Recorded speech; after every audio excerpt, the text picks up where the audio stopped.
بعض روایات کی روشنی میں اس بات کو ذکر کیا جاتا ہے کہ جناب سلیمان علی نبینا علیہ الصلوۃ والسلام جو ہیں انہوں نے اس کو قید کر دیا تھا. اب یہ جو دجال ہے اس نے وہاں سے چھوٹنا ہے، پھر اس نے آنا ہے، پھر جب یہ آئے گا تو پھر اس کے ساتھ ایک پورا لشکر بھی ہوگا، اکیلا تو نہیں ہوگا، اس کے ماننے والے بھی بہت سارے ہوں گے.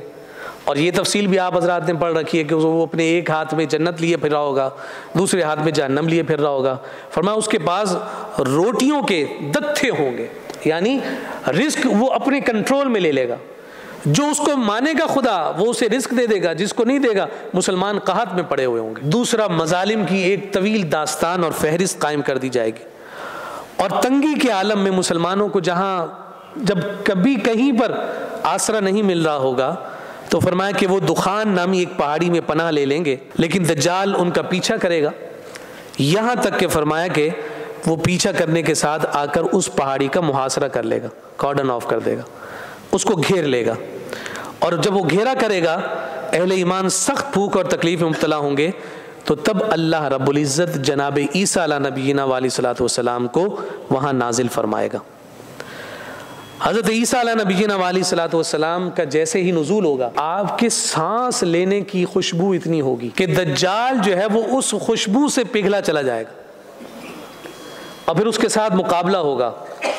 اور احادیث میں جس علاقے کا تذکرہ ہے کہ جس علاقے میں جا کر اس دجال کے فتنے کی سرکوبی ہوگی، اسے مارا جائے گا، اسے باب لد یا مقام لد کہا جاتا ہے.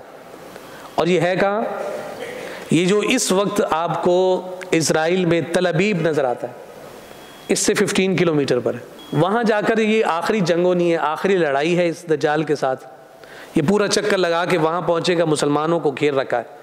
اب سوال دیکھیے کیسا سوال قائم ہوتا ہے. زمین بھر سے وہ گھوم پھر کے جو مسلمان ہیں وہ وہاں محصور ہوئے ہیں. دخان کی پہاڑی ہے جہاں پر جناب عیسیٰ کا نزول ہونا ہے، وہاں پر جا کر مسلمان سارے موجود ہیں. اور اس مقام پر جو ہے وہ تل ابیب کے مقام پر جناب عیسیٰ اور اس دجال کی فوج کا آپس میں مقابلہ ہو رہا ہے، مارکا ہو. یہ ساری زمین اسی فلسطین ہی کی تو سرزمین ہے جہاں پر آج یہ مظالم کا سلسلہ ہے. تو آپ اس سے اندازہ لگائیے کہ حضور علیہ السلام نے یوں نہیں فرمایا کہ روئے زمین پر اگر کوئی اور جہاد کر رہا ہے تو وہ جہاد کا ثواب لے رہا ہے، اور اس سرزمین پر جو صرف رہ رہا ہے اس کو رہنے پر ہم جہاد کا اجر و ثواب عطا کرتے. یعنی اس سرزمین پر رہنا اس فتنے کے دور میں سب سے زیادہ مشکل ہوگا، اور اس دور میں جو وہاں موجود ہے، جہاد نہیں بھی اگر کوئی کر رہا ہے اس دور میں لیکن وہاں صرف رہ رہا ہے اس زمین کی برکت کے حصول کے لیے، تو فرمایا کہ اس کا رہنا جہاد کا ثواب عطا کر. اب یہاں فرمایا کہ وہ جو تل ابیب کے 15 کلومیٹر پر یہ مقام لد ہے، اس مقام پر آ کر اس فتنہ کی سرکوبی ہوگی اور اس کو مارا جائے گا. اور جب اس کو مارا جا رہا ہے تو آج کے جغرافیائی اعتبار سے اس سرزمین کی کیا اہمیت ہے. وہاں کا جو اس وقت ایئرپورٹ ہے جس کے 4 ٹرمینل ہیں، ان میں سے 3 جو ہے وہ ورکنگ میں ہیں اور ایک اس کا ٹرمینل اب بھی بند ہے.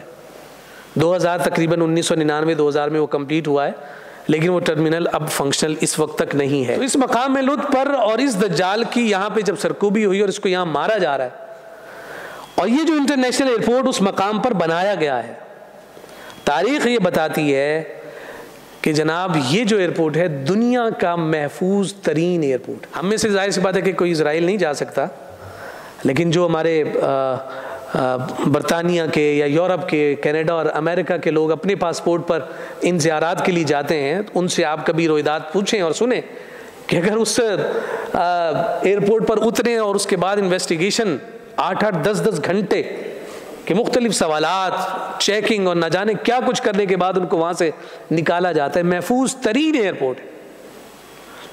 اور یہ ساری کی ساری جو ارینجمنٹ ہے یہ اسی بنیاد پر کی جا رہی ہے کہ یہ سرزمین انہیں بھی معلوم ہے کہ یہ مقابلہ یہیں پر ہونا ہے.